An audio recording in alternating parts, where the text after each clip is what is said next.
Orang Austronesia yang pertama tiba dari 40.000 hingga 5.000 tahun sebelum Masehi. Migrasi orang purba ke Asia Tenggara berkait rapat dengan asal-usul orang Borneo. Bukti fosil deep skull dari Gua Nia menunjukkan kehadiran Homo sapiens sekitar 40.000 tahun yang lalu. Dipercayai bahwa kumpulan ini berasal dari Austronesia dan masih wujud dalam komuniti pribumi Negrito di semenanjung Malaysia dan Papua. Mereka hidup sebagai pemburu pengumpul dan tinggal di gua atau kawasan berhutan. Kajian arkeologi dan genetik telah mengaitkan nenek moyang orang Borneo dengan beberapa gelombang migrasi utama. Orang Austronesia berhijrah ke Borneo dari Taiwan sekitar 5.000 hingga 2.000 tahun sebelum Masehi. Mereka membawa bahasa yang menjadi asas bagi bahasa Iban, Bidayuh, Kadazan Dusun dan Melayu, serta teknologi pertanian. Kemudian, kumpulan ini berkembang menjadi pelbagai kumpulan etnik pribumi di Borneo, termasuk Kadazan Dusun, Dayak, Bidayuh, Iban, Kayan, Kenyah, dan sebagainya. Antara tahun 1500 dan 1900, pedagang dari Jawa, Sulawesi, dan Sumatera, serta kuasa luar seperti Kesultanan Brunei membawa pengaruh Melayu dan Islam. Kolonialisme Eropah yang dibawa oleh British dan Belanda membawa kepada pentadbiran moden, kristianisasi, dan transformasi ekonomi.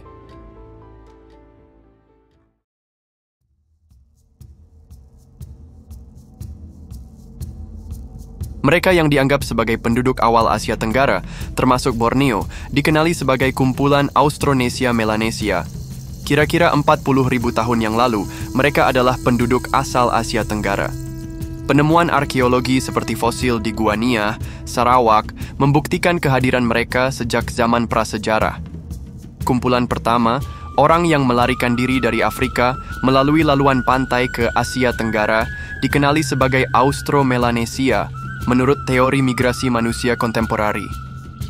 Perubahan iklim dan penurunan paras laut adalah dua penyebab utama migrasi ini.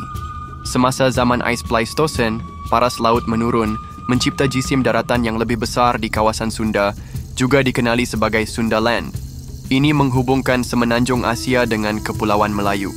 Penduduk boleh berhijrah ke Asia Tenggara dengan mudah kerana keadaan ini.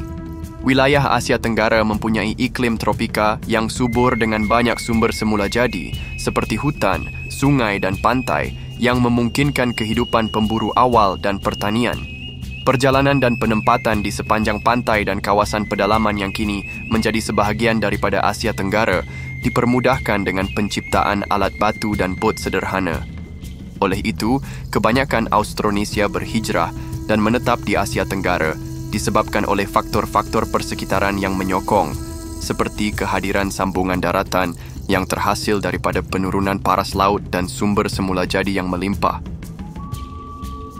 Mereka bergantung pada sumber semula jadi yang terdapat di hutan hujan Borneo. Aktiviti utama termasuk memburu haiwan liar, memancing di sungai, dan mengumpul buah-buahan, umbi-umbian, serta sumber makanan lain.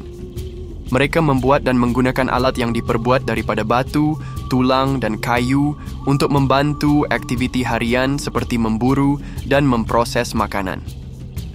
Selain Gua Nia di Sarawak, banyak tapak arkeologi di Pulau Borneo menunjukkan bukti kehidupan manusia purba sekitar 40.000 tahun yang lalu. Sebagai contoh, rangka manusia dan artifak yang ditemui di Gua Babi, Kalimantan Selatan, menunjukkan bahawa manusia tinggal di situ pada masa yang sama. Bukti penempatan manusia purba di Sabah, seperti Gua Madai, tersedia. Keputusan ini mengukuhkan teori bahawa manusia telah mendiami Borneo sejak zaman Pleistocene dengan beberapa peneroka awal tersebar di seluruh kawasan tersebut. Hutan hujan tropika yang subur di Borneo menyediakan pelbagai sumber semula jadi, membolehkan penyesuaian kepada habitat yang kaya dengan flora dan fauna. Kehidupan sosial mereka terdiri daripada kumpulan-kumpulan kecil yang saling berkaitan. Gaya hidup mereka membolehkan mereka bertahan dalam keadaan yang sukar dan terus menyesuaikan diri dengan perubahan iklim dan alam semula jadi. Mereka biasanya bergerak mengikut pola pergerakan haiwan buruan dan ketersediaan makanan bermusim. Gaya hidup nomad atau separa nomad ini memudahkan penyesuaian kepada sumber semula jadi dan perubahan iklim. Setiap ahli kumpulan mempunyai tugas tertentu dalam kehidupan komuniti mereka, sama ada memburu, mengumpul, atau menjaga anak-anak. Kerjasama ini adalah apa yang memastikan kelestarian alam sekitar. Mereka memperoleh pengetahuan tempatan tentang cara menguruskan alam sekitar, seperti penggunaan tumbuhan sebagai ubat dan kaedah kelangsungan hidup yang berkesan daripada pengalaman dan pemerhatian yang telah berlangsung selama ribuan tahun. Mereka berkongsi persamaan genetik dengan populasi Melanesia dan mempunyai hubungan rapat dengan kumpulan Negrito di semenanjung Malaysia. Namun begitu, mereka adalah penduduk awal yang menyumbang kepada kepelbagaian genetik di kawasan tersebut, bukan Negrito. Sebelum kedatangan orang Austronesia yang membawa pertanian, teknologi perahu dan bahasa baru, kumpulan Austronesia ini menjadi asas kepada populasi Borneo hari ini. Akhirnya, identiti etnik pribumi moden di Borneo dibentuk oleh kumpulan ini. Oleh itu, Austro-Melanesia adalah kumpulan orang purba yang memainkan peranan penting dalam sejarah penduduk awal Borneo dan Asia Tenggara secara keseluruhan.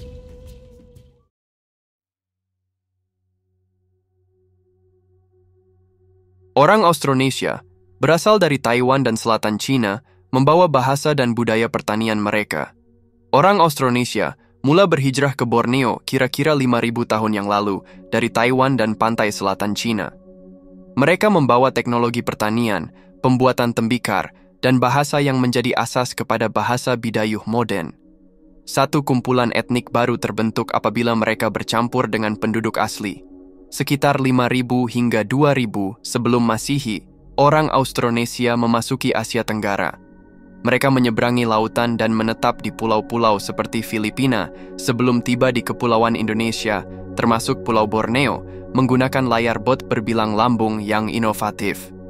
Orang Austronesia membawa teknik pertanian, seperti penanaman padi dan teknik craft, seperti tembikar dan tenunan. Orang Austronesia memperkenalkan teknologi bot yang membolehkan mereka menyeberangi lautan dan mengemudi di sekitar pulau-pulau.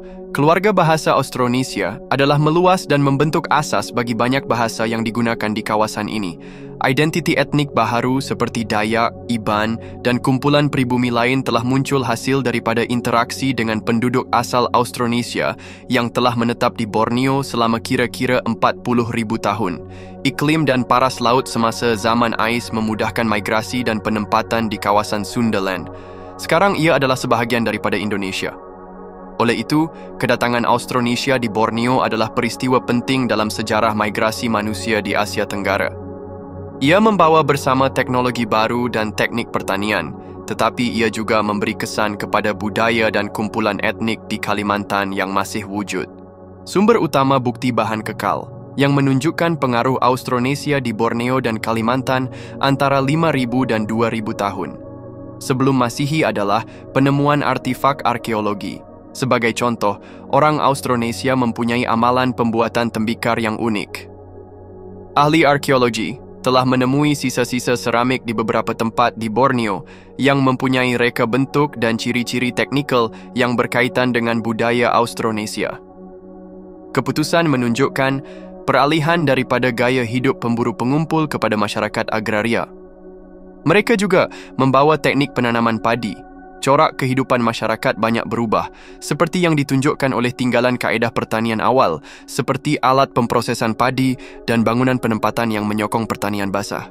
Pengganti teknologi batu yang digunakan oleh penduduk awal, mereka kini menghasilkan alat yang menyokong aktiviti pertanian dan kehidupan seharian. Walaupun tiada bukti fizikal secara langsung, kajian linguistik dan genetik menunjukkan bahawa budaya dan bahasa Austronesia tersebar ke seluruh negara, menyumbang kepada pembentukan identiti budaya unik di tempat-tempat seperti suku Dayak dan kumpulan pribumi yang lain.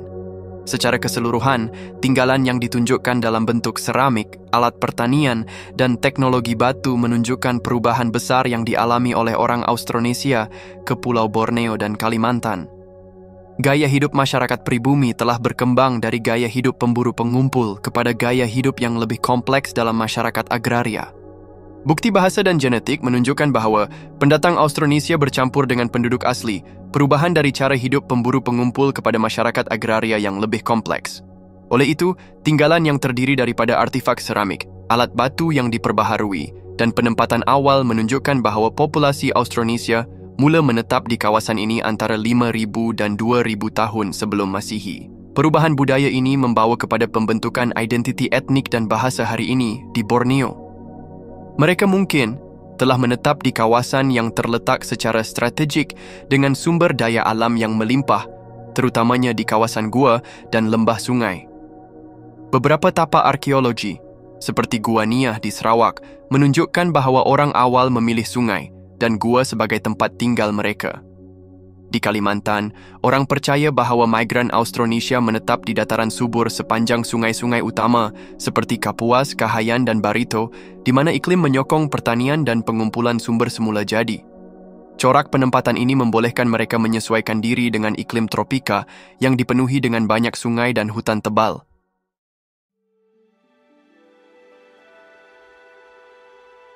Perkahwinan campur, interaksi sosial, ekonomi, dan antara kumpulan menyebabkan percampuran budaya secara beransur-ansur antara pendatang Austronesia dan penduduk asli Borneo. Pendatang dari Austronesia membawa tradisi pertanian yang berbeza, kraft, dan teknologi pembuatan bot. Mereka akhirnya menghasilkan hibridisasi budaya apabila mereka berinteraksi dan berkongsi amalan serta pengetahuan dengan penduduk asli yang hidup sebagai pemburu pengumpul. Kehadiran sungai tropika yang besar memudahkan pertemuan melalui aktiviti perdagangan dan mobiliti, membolehkan kedua-dua kumpulan menukar barang dan idea. Salah satu cara utama asimilasi adalah melalui perkahwinan campur antara orang dari kedua-dua kumpulan yang menyebarkan ciri-ciri budaya dan genetik pendatang Austronesia ke dalam masyarakat pribumi. Oleh itu, masyarakat yang terbentuk di Borneo menunjukkan ciri-ciri yang berbeza seperti struktur sosial, bahasa, dan adat resam yang mencerminkan warisan kedua-dua kumpulan. Proses yang berlangsung selama ribuan tahun membentuk identiti etnik kontemporari. Pedagang dari China, India, dan Timur Tengah telah berinteraksi dan bergaul dengan pelbagai kumpulan etnik ini dari semasa ke semasa. Perdagangan menyebabkan agama seperti Islam, Kristian, dan animisme tradisional tersebar luas. Kawasan pantai menjadi pusat perdagangan dan lebih terdedah kepada pengaruh asing, manakala kawasan pedalaman mengekalkan budaya dan adat resam asal mereka. Pulau Borneo mempunyai lebih daripada 200 kumpulan etnik. Setiap kumpulan mempunyai bahasa, budaya, dan cara hidup mereka sendiri. Di Kalimantan, kebanyakan penduduknya adalah Iban, Bidayuh, dan Kenyah.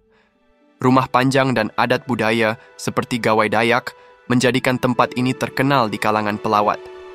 Kumpulan terbesar di Sabah, Kadazan Dusun, merayakan pesta keamatan yang menandakan musim menuai. Iban adalah sebahagian penting daripada populasi di Sarawak dan mereka dikenali dengan rumah panjang mereka, adat ngajat, dan festival gawai.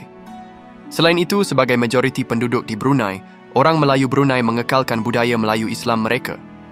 Asas kepada budaya Borneo adalah konsep keharmonian alam dan kepercayaan kepada kuasa yang lebih tinggi. Rumah panjang adalah kediaman komuniti yang mewakili kerjasama dan perpaduan.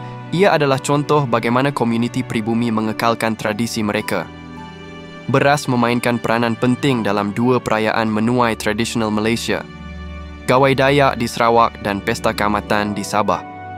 Faktor persekitaran dan kehadiran roh nenek moyang mereka mempengaruhi kehidupan seharian masyarakat di pedalaman, di mana animisme masih berleluasa.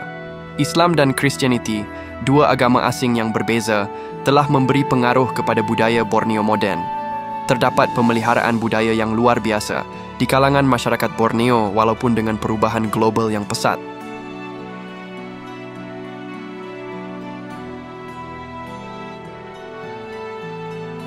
Kehilangan bahasa dan adat resam adalah isu utama kerana generasi muda lebih suka menggunakan bahasa kebangsaan atau antarabangsa, menyebabkan bahasa etnik terpinggir dan semakin pupus. Pindah ke bandar menyebabkan generasi muda kurang terlibat dalam amalan budaya dan tradisi kampung halaman mereka.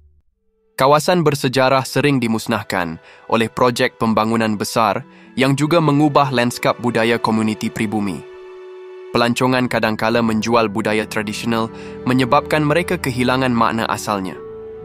Kerajaan, pertubuhan bukan kerajaan, dan komuniti setempat telah membuat pelbagai usaha untuk memelihara warisan budaya.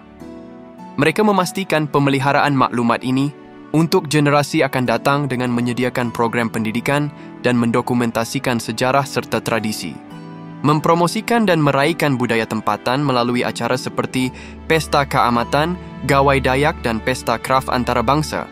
Komited untuk pemeliharaan tapak bersejarah termasuk rumah panjang tradisional dan tapak arkeologi bagi mengekalkan warisan budaya mereka. Menggalakkan generasi muda untuk aktif terlibat dalam budaya mereka dan menyokong komuniti tempatan dalam memelihara adat resam mereka adalah penting.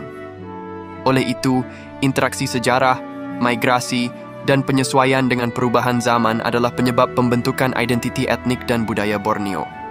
Pulau ini terus berfungsi sebagai simbol kepelbagaian budaya yang luar biasa dan usaha berterusan diperlukan untuk memastikan warisan ini dipelihara untuk generasi akan datang.